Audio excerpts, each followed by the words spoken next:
ನೋಡಿ ಬುರುಡೆ ಗ್ಯಾಂಗ್ ನಲ್ಲಿ ಹೊಸಬರ ಎಂಟ್ರಿ ಆಗ್ತಾ ಇದೆ. ಆ ಒಂದು ಕಾಮಿಡಿ ಇದೆಯಲ್ಲ, ಆ ಸತ್ಯರಾಜ್ದ ಯಾರೋ ಒಬ್ರದ್ದು ನಮ್ಮ ಕನ್ನಡ ಆಕ್ಟರ್ ಸತ್ಯಜಿತ್ ಅನ್ಸುತ್ತೆ ಅವ್ರ ಹೆಸರು. ಯಾರ್ಯಾರು ಬರ್ತಾರ್ಲಿ ಈ ಮನೆಗೆ ಅಂತ ಹೇಳಿ ಒಂದು ಕಾಮಿಡಿ ಸೀನ್ ಇದೆಯಲ್ಲ, ಇವ ಯಾರ್ಯಾರು ಬರ್ತಾರ ಈ ಮನೆಗೆ ಅಂತ. ಹಂಗೆ ಯಾರ್ಯಾರು ಬರ್ತಾರ ಈ ಬುರುಡೆ ಗ್ಯಾಂಗ್ ಒಳಗ ಗೊತ್ತಿಲ್ಲ. ಯಾರ್ಯಾರು ಬರ್ತಾರೋ ಯಾರ್ಯಾರು ಬಂದು ಹೋಗ್ತಾರೋ ಅನ್ನೋದು ಗೊತ್ತಾಗೋಲ್ತು. ಎಲ್ರಿಗೂ ಕನ್ಫ್ಯೂಸ್. ಆಪರೇಷನ್ ಬುರುಡೆ ಗ್ಯಾಂಗ್ ಒಳಗೆ ಮನಾಫ್ ಅನ್ನೋ ಒಂದು ಕ್ಯಾರೆಕ್ಟರ್ ಎಂಟ್ರಿ ಆಗ್ಬಿಟ್ಟಿದೆ. ಇಲ್ಲಿವರೆಗೂ ಕೇಳದ ಹೆಸರು. ಈತನೂ ಕೂಡ ಒಬ್ಬ ಯೂಟ್ಯೂಬರ್, ಕಂಟೆಂಟ್ ಕ್ರಿಯೇಟರ್. ಈತ ಯಾರು ಗೊತ್ತಾ? ಈ ಮನಾಫ್ ಎಂಟ್ರಿ ಕೆಲವರಿಗೆ ವಿಚಾರಗಳು ಗೊತ್ತಿಲ್ಲ ಅನ್ಸುತ್ತೆ. ಈ ಎಲ್ಲಿದು ಕಾರವಾರದ ಶಿರೂರ್ನಲ್ಲಿ ಗುಡ್ಡ ಕುಸಿತ ಆಯ್ತು ಗೊತ್ತಾ? ಅದರಲ್ಲಿ ಒಬ್ಬ ಅರ್ಜುನ ಅಂತ ಹೇಳಿ ಲಾರಿ ಡ್ರೈವರ್, ಕೇರಳದ ಲಾರಿ ಡ್ರೈವರ್ ಡೆತ್ ಆದ್ನಲ್ಲ, ಆ ಲಾರಿಯ ಮಾಲೀಕನೇ ಈ ಮನಾಫ್. ಯಾರೇಳಿ ಶಾಖಾ ಕುತ್ಕೊಂಡು ಎಲ್ಲ ಸ್ಟಡಿ ಮಾಡ್ಕೊಂಡ್ ಬಂದಿದ್ನಿ. ಈ ಲಾರಿಯ ಮಾಲೀಕನೇ ಮನಾಫ್. ಆ ಲಾರಿಗಳನ್ನು ಇಟ್ಕೊಂಡಿದ್ದಲ್ಲ, ಈತ ಲಾರಿ ಮಾಲೀಕನಲ್ಲದೆ ಯೂಟ್ಯೂಬ್ ಕಂಟೆಂಟ್ ಕ್ರಿಯೇಟರ್ ಕೂಡ ಹೌದು. ಬನ್ನಿ, ಮಜಾ ಇದೆ ಇವತ್ತು. ಆಕ್ಚುಲಿ ಏನು ಕಥೆ ಎಸ್ ರೆಬಲ್ ಟಿವಿಯಲ್ಲಿ ಬುರುಡೆ ಷಡ್ಯಂತ್ರದ ಅಸಲಿ ವಿಡಿಯೋ. ರೆಬಲ್ ಟಿವಿಯಲ್ಲಿ ಬುರುಡೆ ಷಡ್ಯಂತ್ರದ ಅಸಲಿ ವಿಡಿಯೋ ಬಟಾಬೈಲಾಗ್ತಾ ಇದೆ. ಕೇರಳದ ಯೂಟ್ಯೂಬರ್ ಮನಾಫ್ ಅಪ್ಲೋಡ್ ಮಾಡಿದಂತಹ ವಿಡಿಯೋ ಎಲ್ಲೆಡೆ ಸೌಂಡ್ ಮಾಡ್ತಾ ಇದೆ. ಧರ್ಮಸ್ಥಳ ಬುರುಡೆ ಕೇಸ್ಗೆ ರಣರೋಚಕ ಟ್ವಿಸ್ಟ್ ಸಿಗ್ತಾ ಇದೆ. ಕೇರಳ ಯೂಟ್ಯೂಬರ್ ಲಾಗ್ ನಲ್ಲಿ ಬುರುಡೆ ವಿಡಿಯೋ ಹೆಂಗಪ್ಪ ಬಂತು? Log video. ಕೇರಳದ ಯೂಟ್ಯೂಬರ್ಗೂ ಕರ್ನಾಟಕದ ಪ್ರಖ್ಯಾತ ದೇವಸ್ಥಾನ ಧರ್ಮಸ್ಥಳಕ್ಕೂ ಈ ಬುರುಡೆಗೂ ಏನ್ ಸಂಬಂಧ ಅನ್ನುವಂತ ಪ್ರಶ್ನೆ ಉದ್ಭವ ಆಗುತ್ತೆ. ಕೇರಳ ಎಲ್ಲಿ, ಧರ್ಮಸ್ಥಳ ಎಲ್ಲಿ, ಬುರುಡೆ ಕೇಸ್ ಎಲ್ಲಿ? ಈಗ ನೀವ್ ಹೇಳ್ದಂಗೆ ಯಾರ್ಯಾರು ಎಂಟ್ರಿ ಆಗ್ತಿದ್ದಾರೆ ಅನ್ನೋದು ಗೊತ್ತಾಗ್ತಾ ಇಲ್ಲ. ಅದೇ ಹೇಳಿದ್ದು, ಯಾರ್ಯಾರು ಬರ್ತಾರಪ್ಪ ಈ ಬುರುಡೆ ಗ್ಯಾಂಗ್ ಒಳಗೆ ಅಂತ. ಅದೇ ಪ್ರಶ್ನೆ, ಅಷ್ಟೇ ರೋಚಕ, ಅಷ್ಟೇ ಕುತೂಹಲ. ಯಾಕೆ ಇವ ಯಾರು? ಈ ಮನಾಫ್ ಹೇಗೆ? ಇವನ ಕತೆ ಏನು? ಕೇರಳ ಯೂಟ್ಯೂಬರ್ ವ್ಲಾಗ್ನಲ್ಲಿ ಬುರುಡೆ ವಿಡಿಯೋ ಬಂತು. ನಾವು ಮುಂಚೆನೆ ಗೊತ್ತಾಗ್ಬಿಟ್ಟಿದ್ರೆ ಇವನ್ನೆಲ್ಲ ಕೆದಕಿ ನೋಡ್ಬಿಡ್ತಿದ್ವು. ಅದಕ್ಕೆ ಹೇಳೋದು SIT ಇಸ್ SIT. ಆಯ್ತಾ? SIT ಅಂತಂದ್ರೆ ಅದು ಸ್ಟ್ರಾಂಗ್. ಅವ್ರು ಕೆದಕಿದಕ್ಕೆ ಇವತ್ತು ಗೊತ್ತಾಯ್ತು, ಇಲ್ಲ ಅಂತಂದ್ರೆ ನಮ್ಗೆ ಗೊತ್ತಾಗ್ತಾ ಇರಲಿಲ್ಲ. ಓಕೆ, ನೆಕ್ಸ್ಟ್ ಜುಲೈ 11ರಂದು ಅಪ್ಲೋಡ್ ಮಾಡಿರುವಂತ ವಿಡಿಯೋ. ಕೇರಳ ಯೂಟ್ಯೂಬರ್ಗೆ ಬುರುಡೆ ವಿಡಿಯೋ ಸಿಕ್ಕಿದ್ ಹೇಗೆ? ಆ ವಿಡಿಯೋ ಬಗ್ಗೆ ತನಿಖೆ ಕೈಗೊಂಡಿದೆ SIT. ಇವ್ರು ಯಾರನ್ನೂ ಬಿಡ್ತಾ ಇಲ್ಲ, ಎಲ್ಲರನ್ನೂ ಹಾಕೊಂಡ್ಬಿಟ್ಟಿದ್ದಾರೆ. ವಿಚಾರಣೆಗೆ ಹಾಜರಾಗುವಂತೆ ಮನಾಫ್ಗೆ ನೋಟಿಸ್ ನೀಡಲಾಗಿದೆ. ನಿನಗೆ ಹೆಂಗಪ್ಪ ಸಿಕ್ಬಿಡ್ತು ಅಪ್ಪ ಮನಾಫಾ? ನಿನ್ನ ಹೆಸರು ಕೇಳಿದ್ರೊಳ್ಳೆ ಮನಾಲಿ ತರ ಇದೆ. ನೋಡಿ, ಜುಲೈ 11ನೇ ತಾರೀಕಿಗೆ ಅಪ್ಲೋಡ್ ಆಗಿದೆಯಂತೆ ವಿಡಿಯೋ. ಕೇರಳ ಯೂಟ್ಯೂಬರ್ಗೆ ಬುರುಡೆ ವಿಡಿಯೋ ಸಿಕ್ಕಿದ್ ಹೇಗೆ ಅನ್ನುವಂತ ಪ್ರಶ್ನೆ ಉದ್ಭವ ಆಗ್ತಾ ಇದೆ. ಆ ವಿಡಿಯೋ ಬಗ್ಗೆ ತನಿಖೆಯನ್ನ ಕೈಗೊಂಡಿದ್ದಾರೆ ಸ್ಪೆಷಲ್ ಇನ್ವೆಸ್ಟಿಗೇಷನ್ ಟೀಮ್. ಯಾವ ಹುತ್ತದಲ್ಲಿದ್ರೂ ಕೂಡ ಬಿಡೋದಿಲ್ಲ ಅಂತಾರಲ್ಲ, ಅದಕ್ಕೆ ನೈಜ ನಿದರ್ಶನ ಅಂತಂದ್ರೆ ಈ ಮನಾಫ್ ಅಂತಾನೆ ಹೇಳ್ಬೋದು. ನೋಡಿ, ಜುಲೈ 11ನೇ ತಾರೀಕು ಅಪ್ಲೋಡ್ ಮಾಡ್ತಾರೆ ವಿಡಿಯೋನ.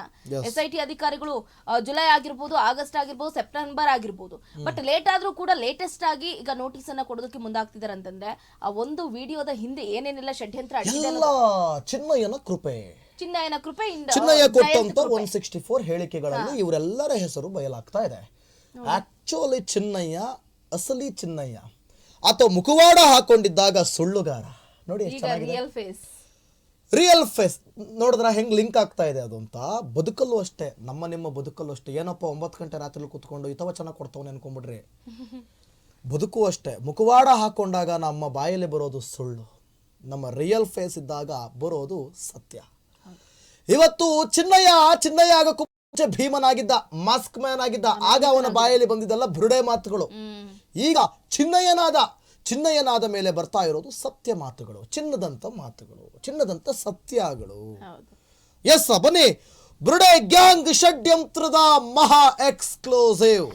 ಎಸ್, ಬುರುಡೆ ಗ್ಯಾಂಗ್ ನ ಷಡ್ಯಂತ್ರದ ಮಹಾ ಎಕ್ಸ್ಕ್ಲೂಸಿವ್ ನಿಮ್ಮ ಮುಂದೆ. ಆಕ್ಚುಲಿ ಹೇಳ್ಬೇಕು ಅಂತಂದ್ರೆ, ಒಂದು ಕಡೆ ರೆಬಲ್ ಟಿವಿ ಈಗಾಗಲೇ ಬಿಟ್ಟು ಬಿಡದೆ ದಿನನಿತ್ಯವೂ ಕೂಡ ಈ ಪ್ರಕರಣಕ್ಕೆ ಸಂಬಂಧಪಟ್ಟಂತೆ ಒಂದಲ್ಲ ಒಂದು ಟ್ವಿಸ್ಟ್ ಅನ್ನ ನಿಮ್ಮ ಮುಂದೆ ತರುವಂತಹ ಪ್ರಯತ್ನವನ್ನ ಮಾಡ್ತಾರೆ. ಈಗಲೂ ಕೂಡ ಬುರುಡೆ ಗ್ಯಾಂಗ್ ಷಡ್ಯಂತ್ರದ ಮಹಾ ಎಕ್ಸ್ಕ್ಲೂಸಿವ್ ನಿಮ್ಮ ಮುಂದೆ. ಜುಲೈ 11ನೇ ತಾರೀಕಿಗೆ ಕೋರ್ಟ್ ನಲ್ಲಿ ಚಿನ್ನಯ್ಯ 164 ಹೇಳಿಕೆಯನ್ನು ಕೊಟ್ಟಿರ್ತಾರೆ. ತಾನೇ ಭೂಮಿ ಆಗಿದ್ದು ತಂದಿದ್ದಾಗಿ ಚಿನ್ನಯ್ಯ ಹೇಳಿಕೆಯನ್ನು ಕೊಟ್ಟಿರ್ತಾರೆ.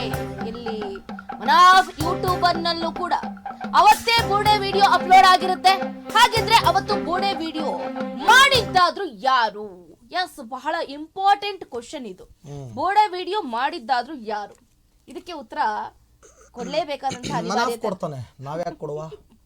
ಮನಾಫ್ ಕೊಡ್ತಾನೆ. ಕುತ್ಕೊಂಡು ಎಲ್ಲ ಬಳ್ಳೆ ಮಾತಾಡೋಕ್ಕಾಗುತ್ತೆ? ಸುಳ್ಳು ಬಳ್ಳೆ. ನಮ್ಮ ಸೈಡ್ ಮಲ್ನಾಡು ಸೈಡ್ ಬಳ್ಳೆ ಅಂದರೆ ಸುಳ್ಳು ಅಂತ. ಓಕೆ. ಹಾಂ, ಎಲ್ಲ ಮಾತಾಡೋಕ್ಕಾಗುತ್ತೆ.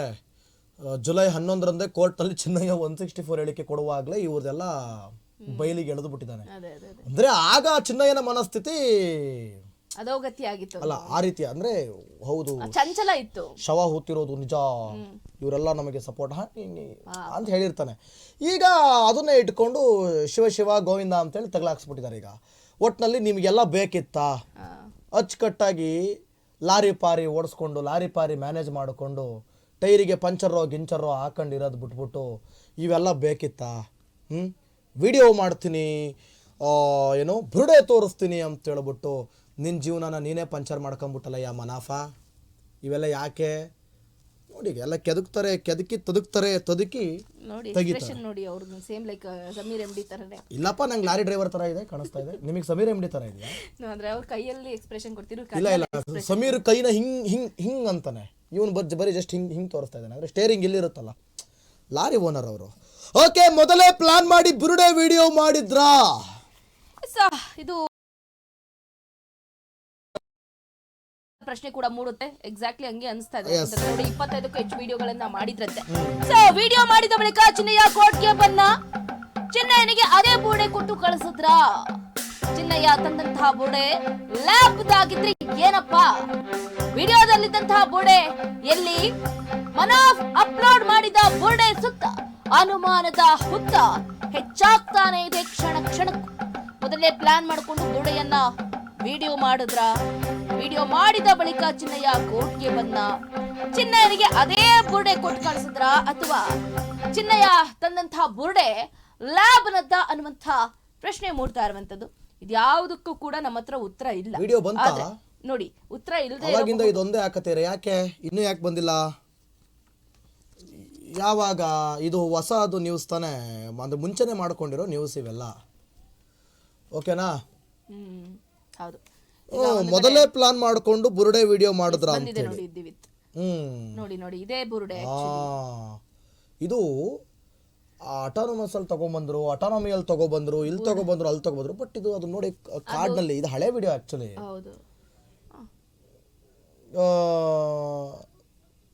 ನೀವು ಗಮನಿಸ್ತಾ ಇದ್ದೀರಾ? ಇಲ್ಲ, ಪ್ಲೇ ಮಾಡಿ, ಏನು ಪ್ರಾಬ್ಲಮ್ ಇಲ್ಲ. ಅದು ಹಳೆ ವಿಡಿಯೋ, ಏನು ಪ್ರಾಬ್ಲಮ್ ಇಲ್ಲ. ಇದು ಲ್ಯಾಬ್ ಇಂದ ತಂದಿರೋ ಬುರುಡೆ ಅಲ್ಲ. ಗಮನಿಸ್ತಾ ಇದ್ದೀರಲ್ಲ, ಇದನ್ನ ಜಾಸ್ತಿ ಹೊತ್ತು ಬಿಡೋದಕ್ಕಾಗಲ್ಲ. ನೋಡಿ ಗಮನಿಸ್ಬಿಡ್ಬೋದು. ನೋಡಿ ಗಮನಿಸ್ಕೊಂಬಿಡಿ. ಓಕೆ, ಸಾಕು, ತೆಗೆದ್ಬಿಡಿ. ಆಯ್ತಾ? ಇದು ವಿಷಯ. ಏನೋ ಇವು ಅಯ್ಯ ಅದನ್ನ ತೋರಿಸಿದ್ರೆ ಏನೋ ಕಾಪಿರೈಟ್ಸ್ ಆಗ್ತಾನಂತಲ್ಲ, ಮಾಡ್ರದೆ ಕಳ್ ಕೆಲಸ, ಅದರಲ್ಲೂ ಕಾಪಿರೈಟ್ಸಾ? ಮನಾಫ್, ಮಿಸ್ಟರ್ ಮನಾಫ್, ಅದು ಬಂಗ್ಲಾಗುಡ್ಡದಲ್ಲಿ ಇರುವಂತ ಜಾಗ. ಅಲ್ಲಿಂದ ಬುರುಡೆ ಹೊತ್ಕೊಂಡು ಬಂದ್ರು ಅಂತ. ಈಗ ಆತ್ಮಹತ್ಯೆ ಮಾಡ್ಕೊಂಡು ಈಗ ಒಂದಷ್ಟು 3 ಅಸ್ಥಿಪಂಜರ ಸಿಕ್ಕಿದೆಯಲ್ಲ, ಅದರಿಂದ ಬುರುಡೆ ತಗೊಬಂದು ಎಲ್ಲರನ್ನೂ ಯಾಮಾರಿಸ್ಬಿಟ್ರಲ್ಲ ಅನ್ನೋದೇ ಸುದ್ದಿ.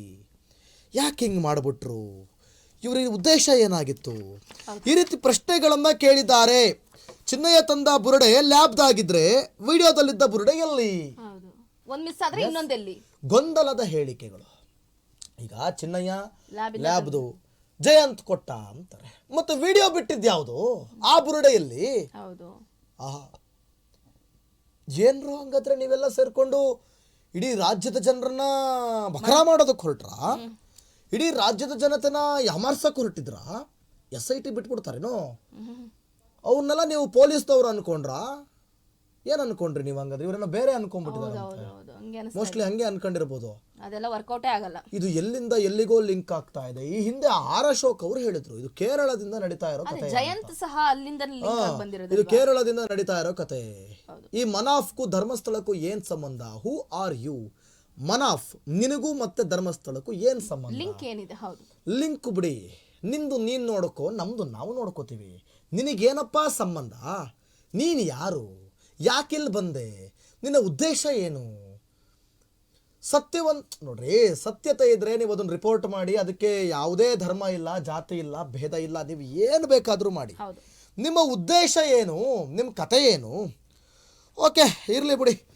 ಬುರುಡೆ ಸುತ್ತ ಮುಗಿಯದ ಕುತೂಹಲ. ಅಖಾಡದಲ್ಲಿ SIT, ED, ಪೊಲೀಸರ ತನಿಖೆ. ಒಂದು ಕಡೆ SIT, ಮತ್ತೊಂದು ಕಡೆ ಇಡಿ. ಯೂಟ್ಯೂಬರ್ಸ್ಗೆ SIT ನೋಟಿಸ್ ಮೇಲೆ ನೋಟಿಸ್ ಕೊಡ್ತಾರೆ. ಯೂಟ್ಯೂಬರ್ಸ್ಗೆ ಕಾದಿದೆಯಾ ಸಂಕಷ್ಟ? ಧರ್ಮಸ್ಥಳ ಬುರುಡೆ ಪ್ರಕರಣದ ಬಗ್ಗೆ SIT ತನಿಖೆ. ಯೂಟ್ಯೂಬರ್ಸ್ಗೆ ನೋಟಿಸ್ ಕೊಟ್ಟಿದ್ದಾರೆ SIT. ಈಗಾಗಲೇ ವಿದೇಶಿ ಫಂಡ್ ಬಗ್ಗೆ ಇಡಿ ಟೀಮ್ ಪರಿಶೀಲನೆ. ಇದು ಅಸಲಿ ಮ್ಯಾಟರ್. ಬುರುಡೆ ಸುತ್ತ ಮುಗಿತಾನೆ ಇಲ್ಲ ಕುತೂಹಲ, ಕ್ಷಣ ಕ್ಷಣಕ್ಕೂ ಕೂಡ ಹೆಚ್ಚಾಗ್ತಾ ಇದೆ ಕ್ಯೂರಿಯಾಸಿಟಿ. ಅಖಾಡದಲ್ಲಿ SIT ಇಡಿ ಪೊಲೀಸರ ತನಿಖೆ ಹೆಚ್ಚಾಗ್ತಾ ಇದೆ. ಹಗಲು ರಾತ್ರಿ ನಿದ್ದೆ ಇಲ್ದಿರ ಈಗ ಇಡಿ ಅಧಿಕಾರಿಗಳು SIT ಅಧಿಕಾರಿಗಳು ಕೆಲಸ ಮಾಡೋದಕ್ಕೆ ಶುರು ಮಾಡ್ತಿದ್ದಾರೆ. ಯೂಟ್ಯೂಬರ್ಸ್ಗೆ SIT ನೋಟಿಸ್ ಅನ್ನ ಕೊಟ್ಟಿದೆ. ಯೂಟ್ಯೂಬರ್ಸ್ಗೆ ಕಾದಿದೆಯಾ ಸಂಕಷ್ಟ?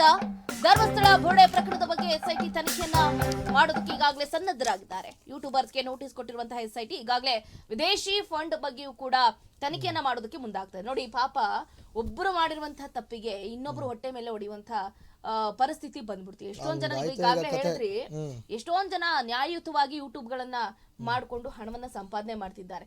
ಇವ್ಯಾವೋ ಒಂದೇ ಸರಿ ತಿನ್ಕೊಂಡ್ಬಿಡೋಣ, ಹೊಡ್ಕೊಂಡ್ಬಿಡೋಣ, ಕೋಟಿ ಲಕ್ಷ ಅಂತ ಬಂದವರು ಬೇರೆ ಯೂಟ್ಯೂಬರ್ಸ್ ಗಳಿಗೆಲ್ಲ ಎಷ್ಟು ಪೆಟ್ಟಾಯ್ತು. ಈಗ ಇಂಡಿಯಾದಲ್ಲಿ ಒಂದಷ್ಟು ಯೂಟ್ಯೂಬರ್ಸ್ ಗಳಿಗೆ ಕಟ್ಟುನಿಟ್ಟಿನ ಕ್ರಮಗಳನ್ನು ತೆಗೆದುಕೊಳ್ಳುವಂತ ಸಾಧ್ಯತೆ ಇರಬಹುದು. ಇನ್ನೊಂದು ಸೌಜನ್ಯ ವಿಚಾರವಾಗಿ ಹೇಳೋದಾದ್ರೆ ಚಂದ್ರಕಲಾ, ಸೌಜನ್ಯ ವಿಚಾರವಾಗಿ ನೀವು ಹೋರಾಟ ಮಾಡಿದ್ದು ಎಲ್ಲವೂ ಕೂಡ ಆರಂಭದಿಂದಲೂ ಜೆನ್ಯೂನ್ ಆಗಿ ಕಾಣಿಸ್ತಾ ಇತ್ತು. ಮಧ್ಯ ನೋಡಿ, ನಾವು ಈಗಲೂ ಹೇಳ್ತಾ ಇದ್ದೀವಿ, ಸೌಜನ್ಯಳಿಗೆ ನ್ಯಾಯ ಕೊಡಿಸೋದಕ್ಕೆ ನಾವು ಶತಸಿದ್ಧ. ಸೌಜನ್ಯಳ ಬಗ್ಗೆ ಇದೆಲ್ಲ ಮುಗಿಲಿ, ಈ ಬುರುಡೆ ಕಥೆಗಳೆಲ್ಲ ಮುಗಿದು ಬಿಡ್ಲಿ, ಆಮೇಲೆ ಸೌಜನ್ಯ ಕಥೆಯನ್ನು ನಾವು ಎತ್ಕೊಂಡ್ರೆ ಬಿಡೋದಿಲ್ಲ. ಸೌಜನ್ಯಳಿಗೆ ನ್ಯಾಯ ಕೊಡಿಸೋವರೆಗೂ ರೆಬಲ್ ಟಿವಿ ಬಿಡಲ್ಲ. ಅದಕ್ಕೆ ಏನೇನು ಮಾಡಬೇಕು ಅದು ಈಗಲಿಂದನೇ ನಮ್ಮ ಟೀಮ್, ನಮ್ಮ ತಂಡ ರೆಡಿ ಮಾಡ್ಕೊಳ್ತಾ ಇದ್ದಾರೆ. ಏನೇನು ಸಿದ್ಧತೆಯನ್ನು ನಡೆಸಬೇಕು, ಅದಕ್ಕೆ ಯಾವ್ಯಾವ ರೀತಿ ಸ್ಟೋರಿ ಮಾಡಬೇಕು ಪ್ರತಿದಿನ ಅಂತೇಳಿ ಮಾಡೇ ಮಾಡ್ತೀವಿ. ಆದ್ರೆ ಈ ರೀತಿ ಬುರುಡೆ ಬಿಡ್ಕೊಂಡಲ್ಲ, ಸೌಜನ್ಯಳ ಸ್ಟೋರಿಯನ್ನು ಹೈಪ್ ಮಾಡೋದಕ್ಕೋಸ್ಕರ ನೀವು ಈ ರೀತಿ ಮಾಡಿದ್ರು, ಅಥವಾ ಧರ್ಮಸ್ಥಳ ಕಳಂಕ ತರೋದಕ್ಕೆ ಹಣಕ್ಕಾಗಿ ಸೌಜನ್ಯ ಪ್ರಕರಣವನ್ನು ಇಟ್ಕೊಂಡು ಆಮೇಲೆ ಏನೆಲ್ಲ ಮಾಡಬೇಕು ಕ್ಷೇತ್ರಕ್ಕೆ ವಿರುದ್ಧವಾಗಿ ಅಂತ ಮಾಡೋದಕ್ಕೆ ಫಂಡಿಂಗ್